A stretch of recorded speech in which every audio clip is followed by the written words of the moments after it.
আপনি এখানে খোলা আকাশের নিচে দাঁড়াইছেন, দাঁড়ানোর পরে আপনি যদি ছোট বাচ্চা হন, একবারে ছোট্ট বাচ্চা, আপনার চোখে কোনো সমস্যা নাই, মাঝখানে কোনো পর্দাও নাই, তাহলে এই ছোট্ট বাচ্চাটা, দুধের শিশু যদি আসমানের দিকে তাকায়, আসমান দেখতে পারবে কি পারবে না? শর্ত চোখ ঠিক থাকতে হবে, মাঝখানে কোনো ওয়াল বা বাধা না থাকতে হবে, সে অবশ্যই আসমান দেখতে পারবে। শিশুর থেকে এক ধাপ এগিয়ে যদি কোনো কিশোর তাকায়, সে দেখতে পারবে কি পারবে না? কোন যুবক যদি তাকায়, পারবে কি পারবে না? কোন বৃদ্ধ 80 বছরের বৃদ্ধ, তার চোখ ভালো আছে, সে যদি আসমানের দিকে তাকায়, আসমান দেখতে পারবে কি পারবে না? কোন নেতা যদি তাকায়, কোন মন্ত্রী, পারবে কি পারবে না? রাষ্ট্রনায়ক পারবে কি পারবে না?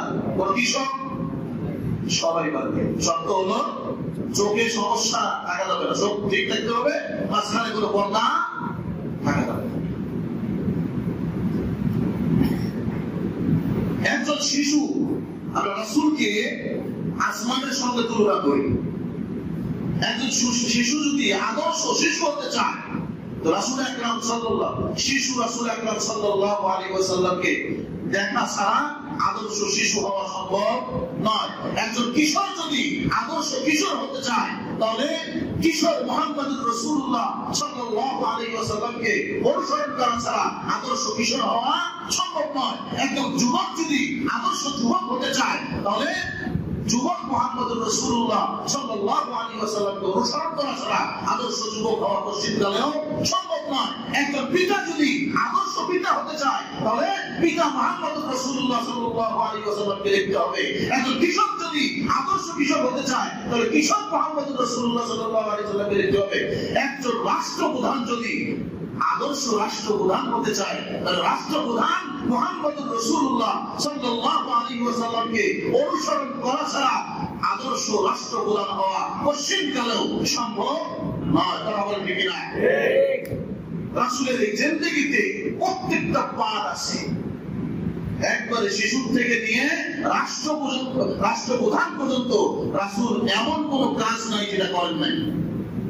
আপনি যে অবস্থা হন না কেন, আপনি যদি ছোট বাচ্চা হন, আপনার জন্য মডেল, আপনি যদি যুবক হন, আপনার জন্য মডেল, আপনি যদি পিতা হন, আপনার জন্য মডেল, আপনি যদি সন্তান হন, আপনার জন্য মডেল, আপনি যদি রাষ্ট্রপ্রধান হন, আপনার জন্য মডেল কে?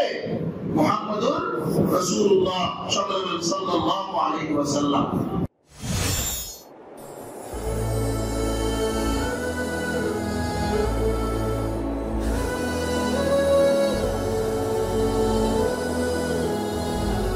যে মাসটা চলতেছে, এই মাসটা সম্পর্কে আপনারা সকলেই অবগত আছেন। কি মাস চলতেছে? রবিউল আউয়াল। নিজের জন্মদিনের কথা বলি না তো, সন্তানের জন্মদিনের কথা বলি না, বিবির জন্মদিনের কথা খুবই মনে থাকে। এই হিসাবে রাসূলের জন্মদিনের কথা মনে আছে। আচ্ছা, যাই হোক, আমরা শ্রেষ্ঠ নবীর শ্রেষ্ঠ উম্মত, শ্রেষ্ঠ নবীর শ্রেষ্ঠ উম্মত। আল্লাহ রাব্বুল আলামিন আমাদেরকে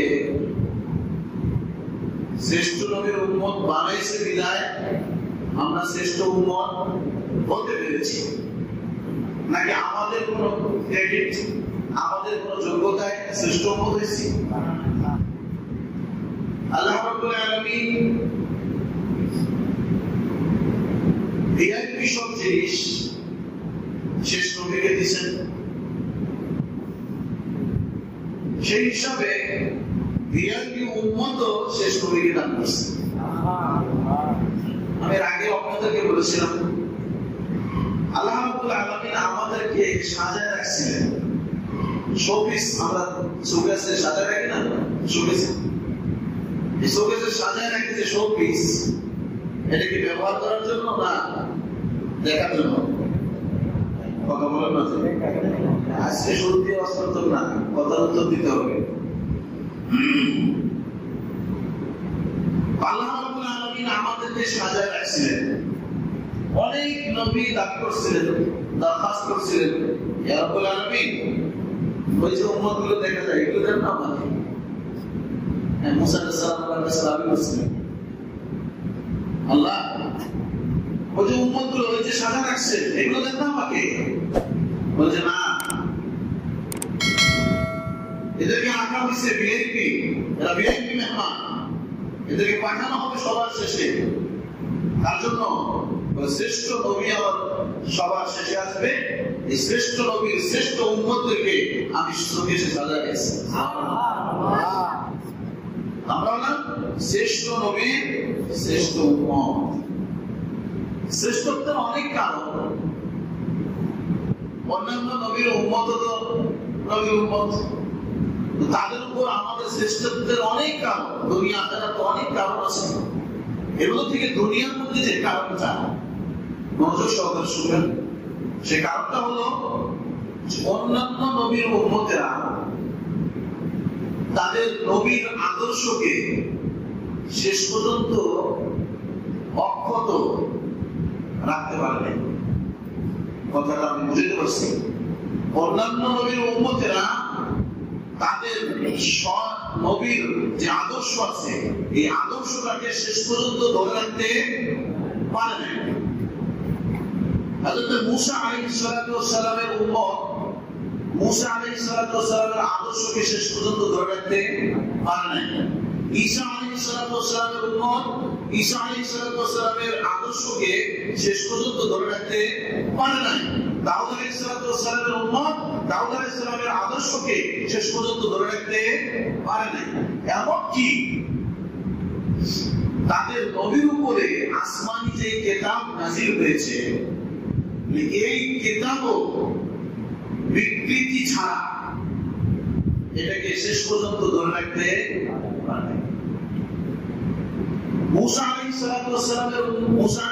সালামের উপর কোন কিতাব নাযিল হয়েছে বলতে জানেন না? মুসলমান এগুলো না জানলে কোন কিতাব নিতে হবে? সিরিয়াল নাটকের নাম জানবে? ইন্ডিয়ান, ভারতীয়, এখন তো ভারত সবার শত্রু হয়ে গেছে। এরপরেও মুসলমান ভারতীয় সিরিয়াল দেখে। ভারত যে আমাদের কত বড় শত্রু, এরপরেও ভারতীয় সিরিয়াল গুলো কেন দেখি? এই সিরিয়ালের সবকিছুর নাম আমার মুখস্থ আছে, কিন্তু মূসা আলাইহিস সালামের উপর কোন কিতাব নাযিল হয়েছে এটা আমি জানি না। তাওরাত কোন কিতাব?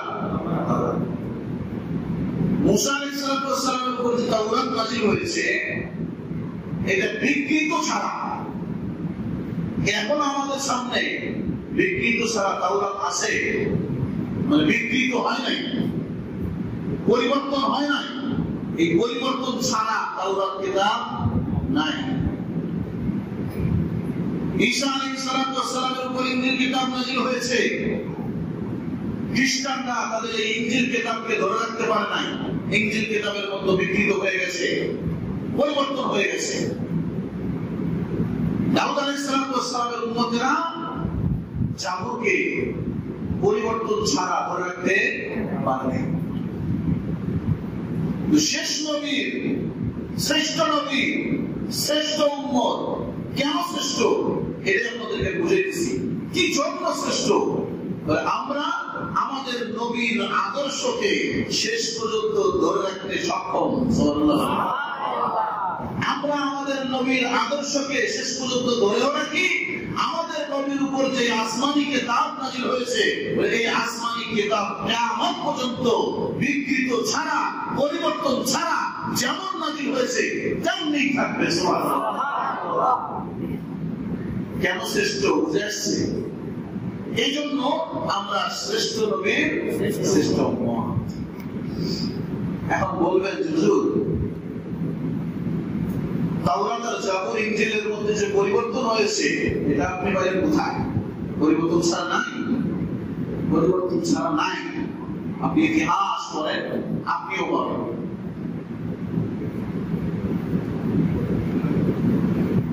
ইউরোপীয় স্বাস্থ্যবিজ্ঞান ডক্টর মরিস বুকাইলি, নাম শুনছেন না? নাম শুনছেন? অনেক আগে ডক্টর মরিস বুকাইলি, ইনি খ্রিস্ট ধর্মীয় ছিলেন। খ্রিস্টান ধর্মকে মনে প্রাণে বিশ্বাস করতেন এবং মুসলমানদেরকে, ইসলাম ধর্মকে সে মনে প্রাণে ঘৃণা করতেন। আল্লাহর বান্দা খ্রিস্টান ধর্মকে জেতানোর জন্য, ইসলাম ধর্মকে অপমানিত অপদস্থ করার জন্য তার মাথার মধ্যে একটা বুদ্ধি আসছে। বুদ্ধি কি?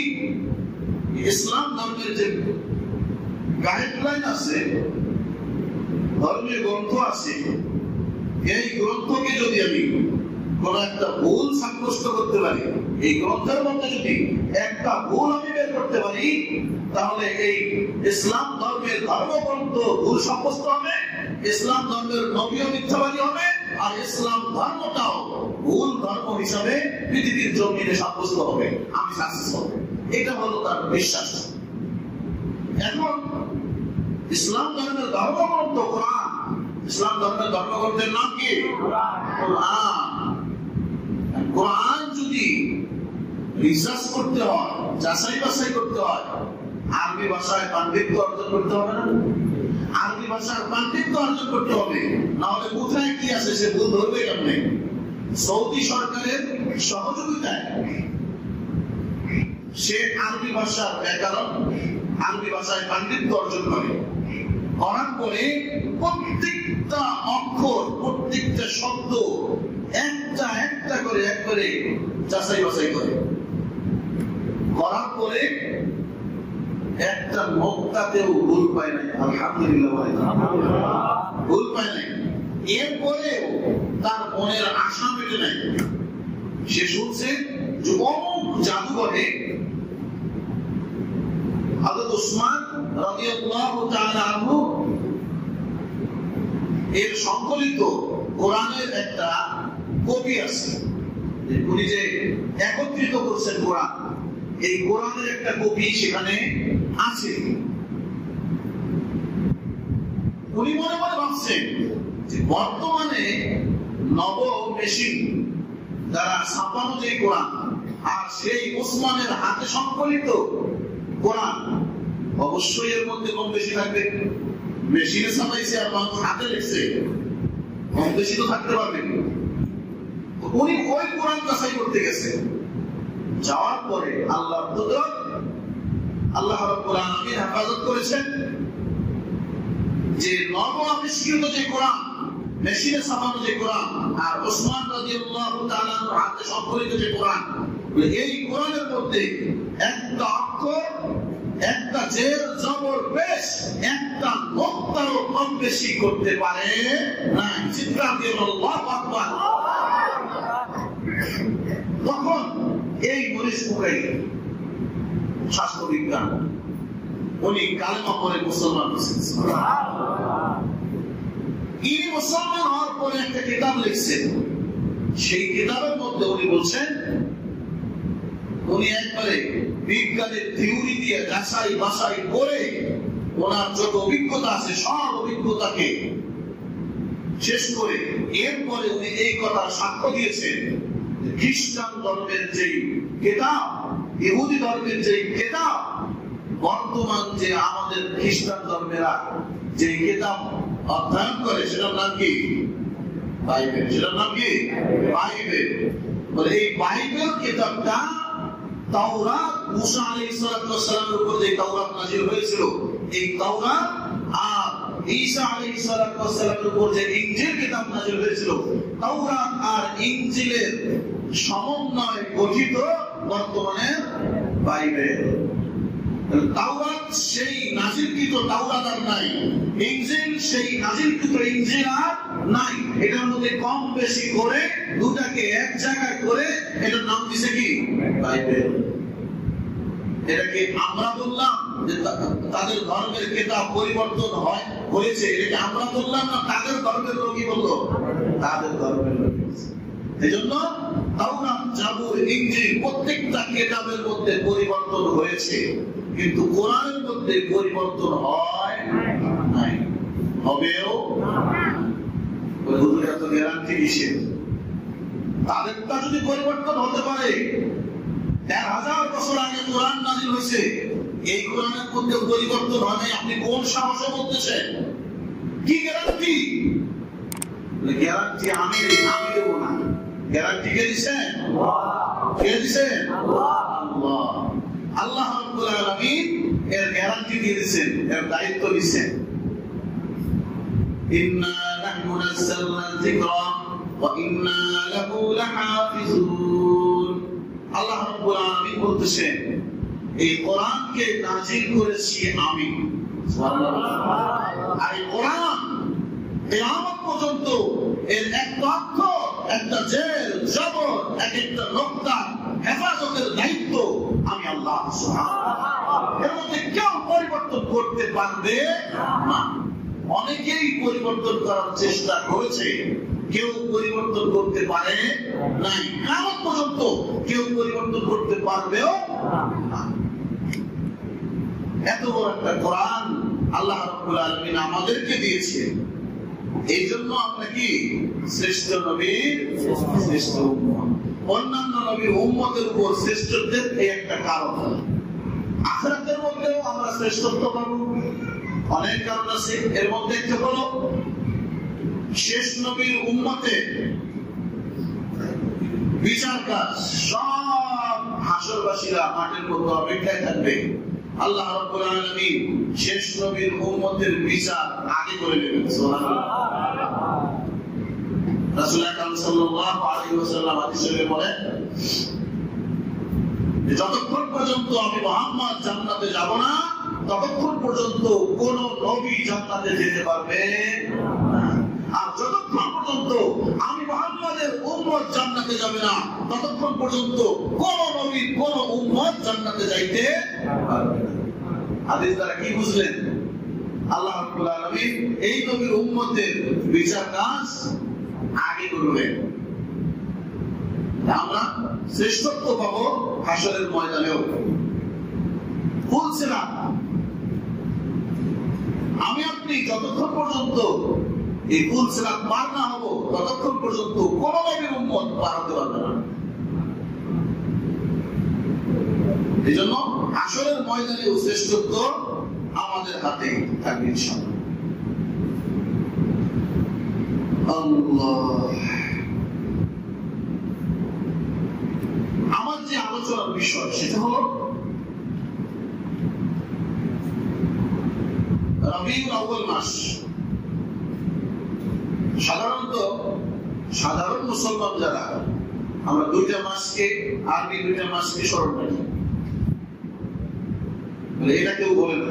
এটা হলো রমজানুল মুবারক আর একটা কি জিলহজ। একটা রমজানুল মুবারক আর একটা কি জিলহজ। আর রমজানের পরে একটা কি আছে? ঈদ আছে। রমজানের পরে ঈদ আছে, এই জন্য রমজান মাসটাকে আমরা স্মরণ রাখি। আর জিলহজ মাসে একটা ঈদ আছে, এই জন্য জিলহজ মাসও আমাদের স্মরণ থাকে। কিন্তু বর্তমানে এই দুই মাসের সঙ্গে আরেকটা মাস আমাদের খুবই স্মরণ থাকে, সেটা হলো রবিউল আউয়াল। বর্তমানে এই মাসটা সকলের মুখে মুখে শোনা যায়। কেন? এই মাসে একটা নতুন ঈদের আবির্ভাব হয়েছে। কি হয়েছে? নতুন ঈদের আবির্ভাব হয়েছে। এই ঈদের কত স্লোগান আমাদের এই গ্রাম এলাকায় তো কম। ঢাকা শহরে আপনি যাবেন, প্রত্যেক ওয়ালে ওয়ালে লেখা কি নাম? এই ঈদের অনেক নাম। তারা বিভিন্ন ধরনের লোক তো এক এক মাজার থেকে এক এক ধরনের নাম দিয়ে দেয়। কেউ বলে ঈদে মিলাদুন নবী, কেউ বলে সৈয়দুল আয়াত শরীফ, আবার এর সঙ্গে জশ্নে জুলুস বের করা হয়। জশ্নে জুলুস, এই যে বার্তা দিতেছে, মিছিল বের করা হয়, এটা হলো জশ্নে জুলুস। পুরাটা মিলে অনেক বড় একটা নাম। জশ্নে জুলুসে ঈদে মিলাদুন নবী সাইয়্যিদুল আ'য়াদ শরীফ। আমাদের ধর্মীয় ইসলাম ধর্মে যে দুই ঈদ আছে, এই দুই ঈদের নাম এত সময় লাগে বলতে?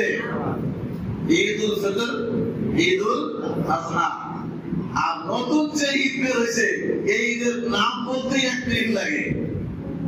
জশ্নে জুলুসে ঈদে মিলাদুন নবী সাইয়্যিদুল আ'য়াদ শরীফ, কত বড় নাম! এত বড় কোন ঈদের নাম ইসলামী শরীয়তে নাই।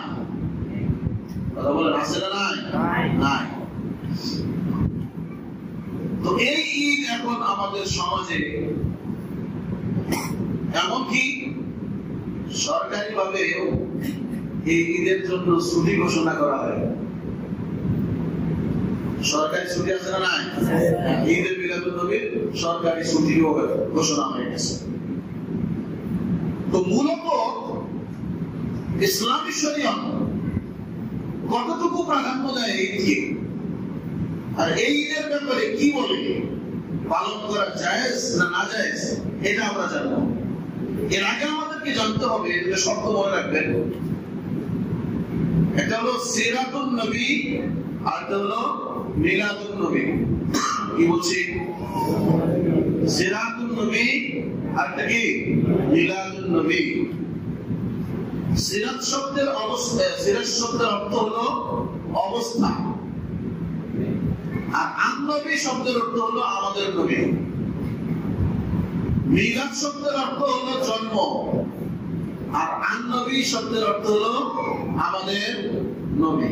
এখানে যারা আরবি কিঞ্চিত জ্ঞান রাখেন তারা বুঝবেন, আরবিতে দুটো শব্দ আছে, এটা হলো নবিয়্যুন, নুন বা ইয়া। নবিয়্যুন শব্দের অর্থ হলো নবী। নবিয়্যুন শব্দের অর্থ কি? নবী। এই নবী দ্বারা সব নবীকে বোঝায়। আল্লাহ রাব্বুল আলামিন যত নবীকে পৃথিবীতে পাঠিয়েছেন, সব নবী উদ্দেশ্য। আর যখন এর সঙ্গে আলিফ লাম যুক্ত হবে, এখানে অনেকগুলো ব্যাকরণ আছে, এগুলো আমি বললেও আপনারা বুঝবেন না, ওদিকে আমাদের কথা নাই।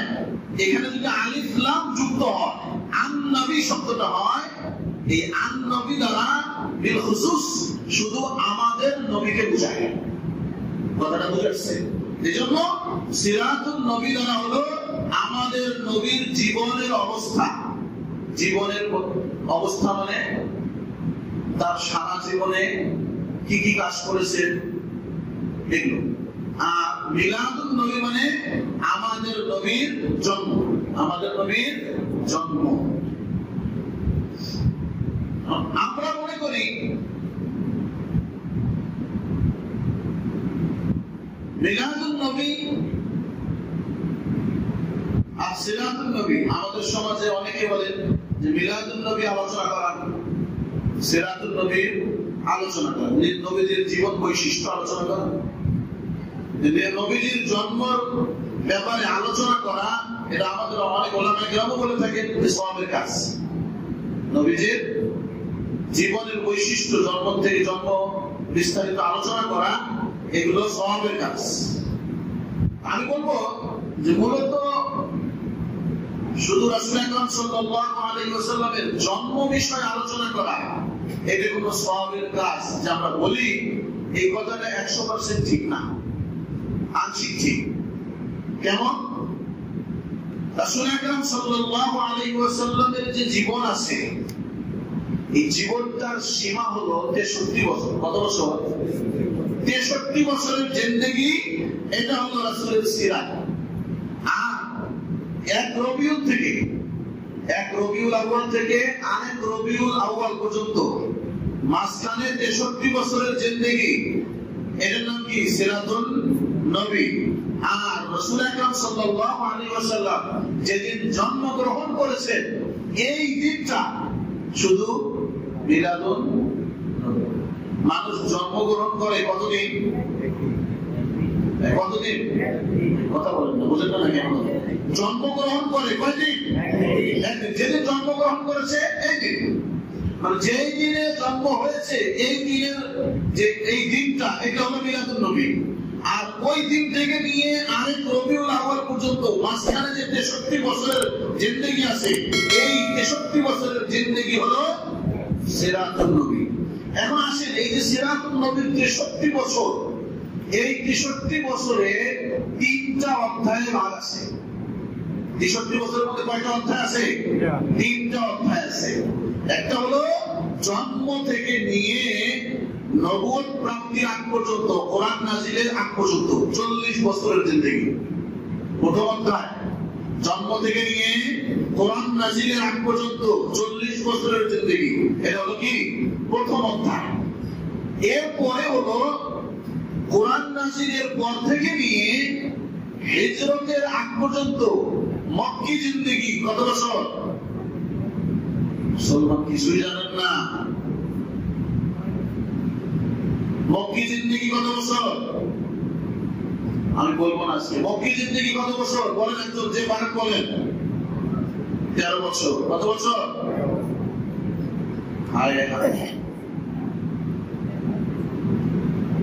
এই জন্যই আমরা রাসূলকে চিনি না, রাসূলের সিরাতও বুঝি না। এই কারণেই মুসলমান জায়গায় জায়গায় লাঞ্ছিত, অপমানিত আর হোঁচট খেয়েছে। নিজের রাসূলের সিরাত সম্পর্কে আমাদের কোনো অভিজ্ঞতা নাই, নবীকেই চিনি না। আমাদের মতো কম বক্তা, আমাদের মতো হতভাগা আছে কেউ? আমাদের অপদস্থ হওয়ার এটাই একটা কারণ, রাসূলের জিন্দেগি সম্পর্কে আমাদের কোনো ধারণাই নেই। দ্বিতীয় অধ্যায় হলো রাসূলের মক্কি জিন্দেগি। কত বছর? 13 বছর। কোরআন নাজিল থেকে নিয়ে হিজরতের আগ পর্যন্ত। হিজরত থেকে নিয়ে রাসূলের ইন্তেকাল পর্যন্ত মাদানী জিন্দেগি কত বছর? 10 বছর। কত বছর? 10 বছর। প্রথম অধ্যায়, আবার বলতেছি, প্রথম অধ্যায় জন্ম থেকে নিয়ে কোরআন নাজিলের আগ পর্যন্ত 40। এরপর দ্বিতীয় অধ্যায় মক্কি জিন্দেগি কত বছর? কোরআন নাজিল থেকে নিয়ে হিজরতের আগ পর্যন্ত 13 বছর। 40 আর 13 কত হয়েছে? 53। এরপরে হিজরত থেকে নিয়ে ইন্তেকাল পর্যন্ত 10 বছর মাদানী জিন্দেগি। 53 আর 10 কত হয়েছে? 63 বছর। এই 63 বছর হলো আমার আপনার নবীর জিন্দেগি, সিরাতুন নবী। আর একদিন যেদিন জন্মগ্রহণ করেছে, এই দিনটা হলো মিলাদুন নবী। মনে থাকবে তো ইনশাআল্লাহ? এখন আসেন,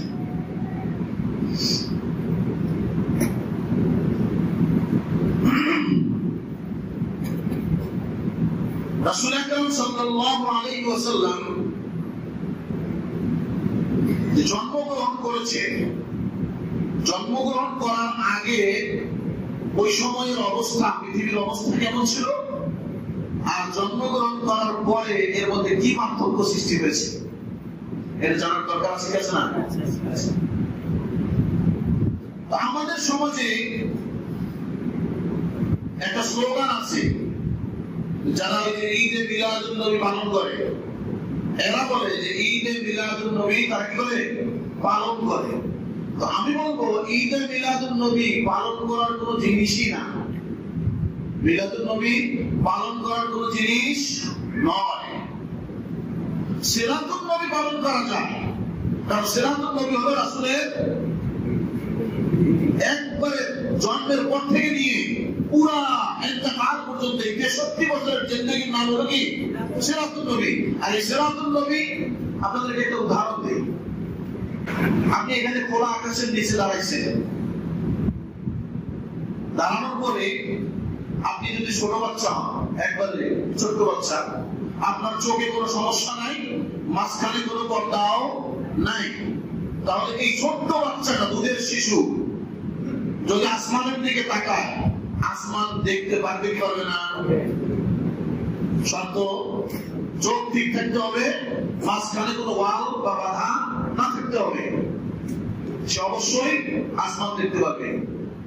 শিশুর থেকে এক ধাপ এগিয়ে যদি কোনো কিশোর তাকায়, সে দেখতে পারবে কি পারবে না? কোন যুবক যদি তাকায় পারবে কি পারবে না? কোন বৃদ্ধ 80 বছরের বৃদ্ধ তার চোখ ভালো আছে, সে যদি আসমানের দিকে তাকায় আসমান দেখতে পারবে কি পারবে না? কোন নেতা যদি তাকায়, কোন মন্ত্রী পারবে কি পারবে না?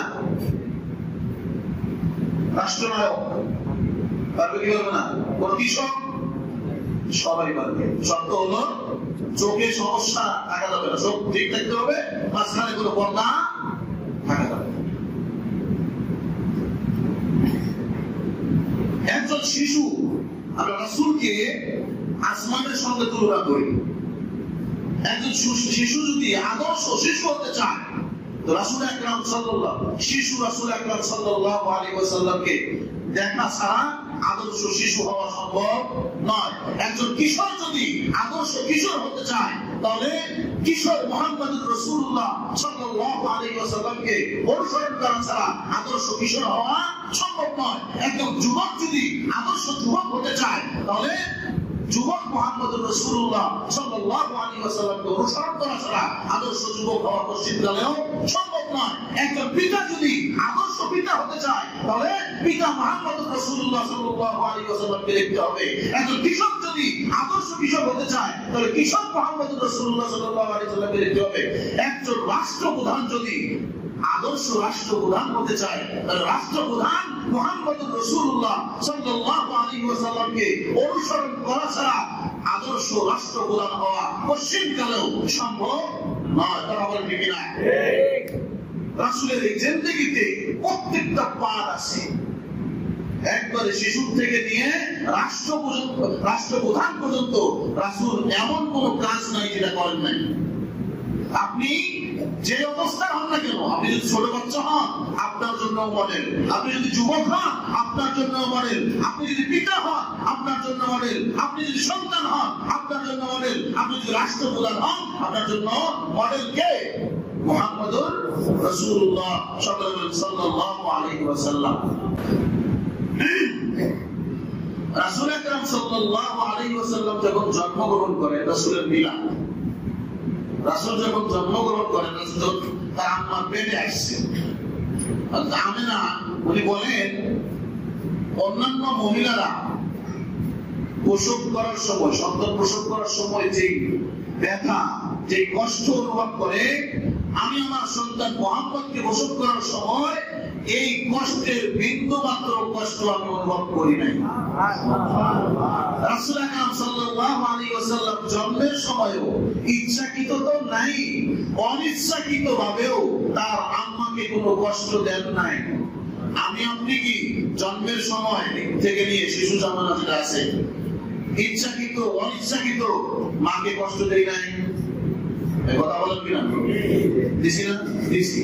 তাহলে কি আমরা রাসূলের মতো জন্মগ্রহণ করতে পারলাম? প্রশ্নটা মনে রেখে জবাবের ইন্তজার করেন। রাসূল আকরাম সাল্লাল্লাহু আলাইহি ওয়াসাল্লাম যখন দুনিয়াতে আসছেন নাক কাটা অবস্থায় আসছেন। নাক কাটা বোঝেন? অনেকে বোঝেন না। নাক কাটা মানে একটা সন্তান যখন তার মায়ের গর্ভে থাকে এই সন্তানের খাবারের প্রয়োজন আছে না নাই? আছে।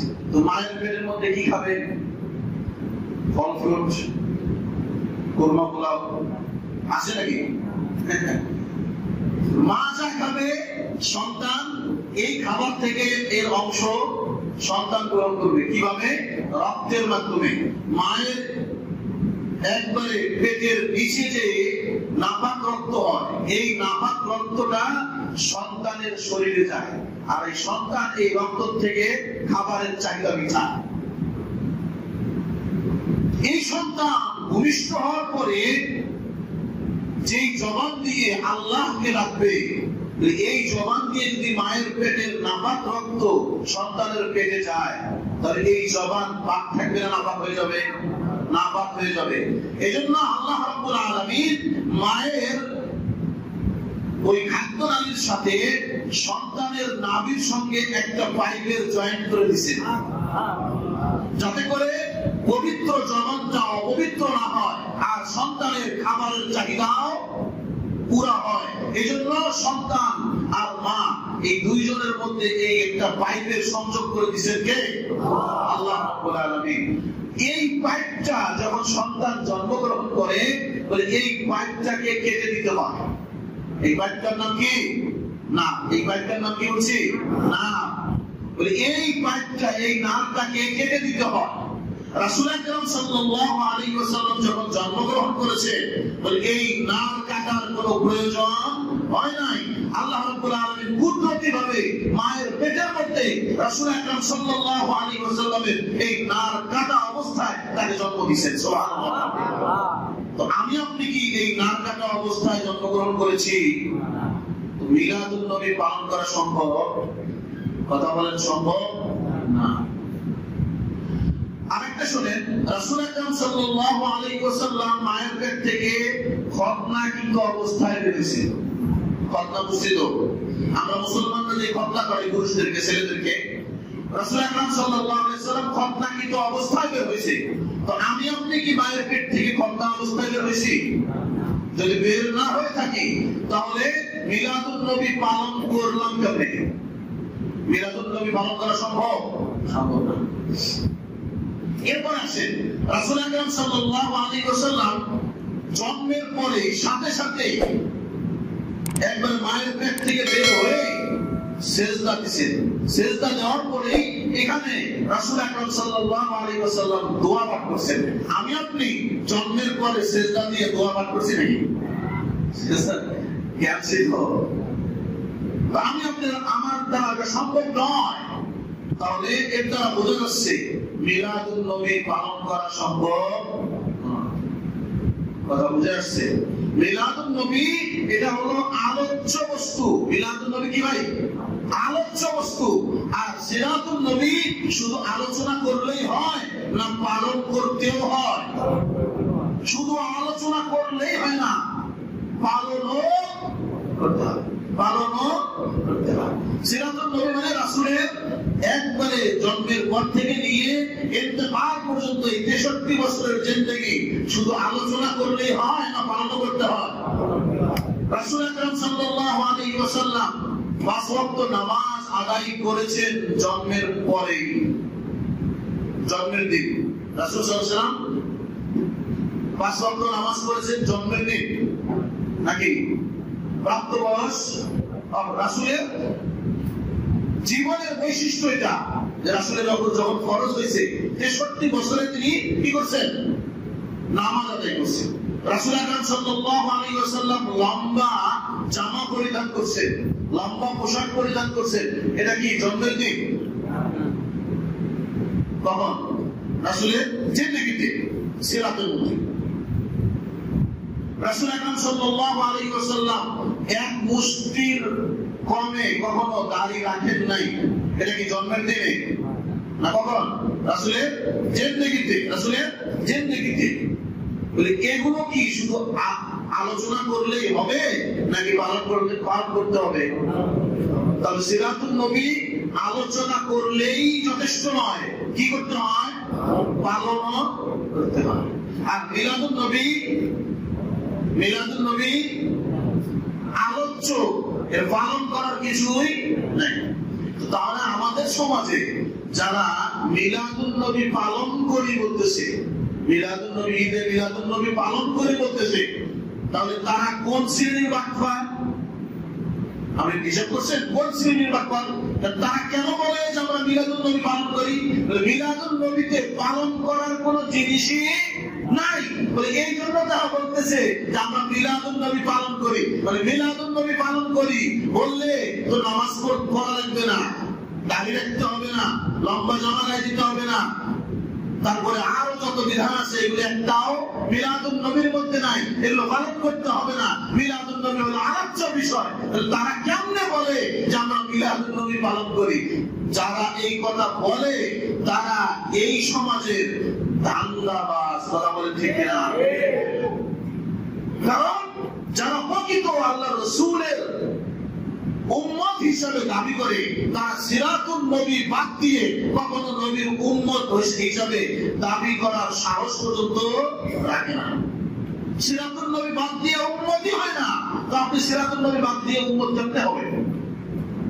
এজন্য সিরাতুন নবী এটা আলোচনাও সওয়াবের কাজ, আবার পালন করাও জরুরি। আর মিলাদুন নবী, আমি যে কথা বলছিলাম যে মিলাদুন নবী আলোচনা করা এটা কি সওয়াবের কাজ, এই কথাটা পুরোপুরি ঠিক না।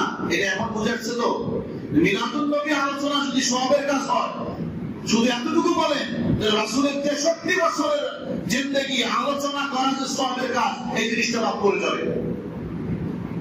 এজন্য রাসূল আকরাম সাল্লাল্লাহু আলাইহি ওয়াসাল্লামের সিরাত নিয়ে আলোচনা করতে হয়, মিলাদ নিয়ে শুধু আলোচনা করতে পারেন, এখানে পালন করার কিছুই নাই। তো রাসূল আকরাম সাল্লাল্লাহু আলাইহি ওয়াসাল্লাম আমাদের সকলের জন্য মডেল, আমাদের সকলের জন্য কি মডেল। রাসূলের এই জিন্দেগি 63 বছরের জিন্দেগি এটা আমরা আলোচনা করব। এখান থেকে আমরা যে পর্যায়ে আছি, আমি যদি শিশু থাকি আমারও গ্রহণ করার আছে, আমি যদি যুবক থাকি আমারও গ্রহণ করার আছে, আমি বৃদ্ধ হলেও আমারও গ্রহণ করার জিনিস আছে, আমি বাবা হলেও আমারও গ্রহণ করার জিনিস আছে, আমি সন্তান হলেও আমারও গ্রহণ করার জিনিস আছে, আমি রাষ্ট্রপ্রধান হলেও আমারও গ্রহণ করার জিনিস আছে। এজন্য ধারাবাহিকভাবে সিরাতুন নবীর আলোচনা চলবে ইনশাআল্লাহ। যতটুকু পারা যায় পুরোপুরি তো করা সম্ভব নয়। আল্লাহ রাব্বুল আলামিন দোয়া করবেন আল্লাহ যেন ওই পরিমাণ ইলম, ওই পরিমাণ হিকমত, ওই পরিমাণ জ্ঞান আমাকে দান করেন, যাতে করে আমি আপনাদেরকে সহজে বুঝাইতে পারি। হ্যাঁ, সহজে যাতে জিনিসটা বুঝাইতে পারি। তো রাসূল আকরাম সাল্লাল্লাহু আলাইহি ওয়াসাল্লাম যখন দুনিয়াতে আসছেন তখন দুনিয়ার অবস্থাটা কেমন ছিল, এর মধ্যে কি কি পরিবর্তন আসছে, এই সম্পর্কে আমাদের আলোচনা করার বিষয় আছে কিছু, এগুলো আমাদের জানতে হবে। না হলে আমি রাসূলের উম্মত হলাম কেমনে? আমি যদি আমার রাসূলকেই না চিনি, আমি আমার নবীকেই চিনি না, তো তার আদর্শ, তার এই সিরাত, তার এই 63 বছরের জিন্দেগি আমি পালন করবো কেমনে, আমার আমলের মধ্যে আনবো কেমনে? আগে তো আমার জানতে হবে, নাকি বলেন? তার 63 বছরের জিন্দেগি আমাকে আগে জানতে হবে। আমি জানবো, এরপরে আমার বুঝে আসবে যে আমি কোন নবীর উম্মত। আমি যখন এই ঘটনাগুলো জানবো, রাসূলের এই জিন্দেগি আলোচনা করার পর যখন বুঝতে পারবো, তখন আমার বুঝে আসবে যে আমি কোন নবীর উম্মত। কেন আমাকে বলা হয়েছে যে আমি শ্রেষ্ঠ নবীর শ্রেষ্ঠ উম্মত? আল্লাহ রাব্বুল আলামিন এমনি দেয় নাই, অনেক মজার গল্প আছে, আমি শোনাবো ইনশাআল্লাহ। আল্লাহ রাব্বুল আলামিন আমাদেরকে সঠিকটা বুঝবার আমল করবার তৌফিক দান করেন।